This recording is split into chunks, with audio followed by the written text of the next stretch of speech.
ও আক্তার ভাই, আরে বলেন ঠাকুর মশাই, কিছু পদ্ম ফুল দে তো। গোবজে লাগবে নাকি?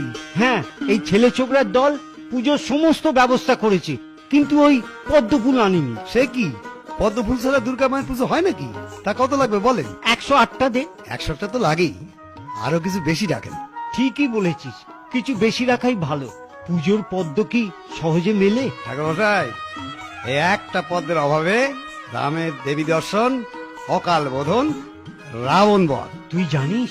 জানো না, বাপ ঠাকুর আমল থেকে শুনে আসছি, জানতি তো হবেই। ধন্য আক্তার ভাই, তোর এই চাষের পদ্ম মায়ের পায়ে সমর্পণ করব। জানি তো, দুর্গা মায়ের পুজোয় পদ্ম লাগবে, তাই তো পদ্মের চাষ করি, আর সারা বছর এই দিনটার অপেক্ষায় থাকি। পদ্ম ছাড়া দুর্গা পুজো হয় নাকি? ঠিক বলেছিস আক্তার, পদ্ম ছাড়া দুর্গা পুজো হয় না।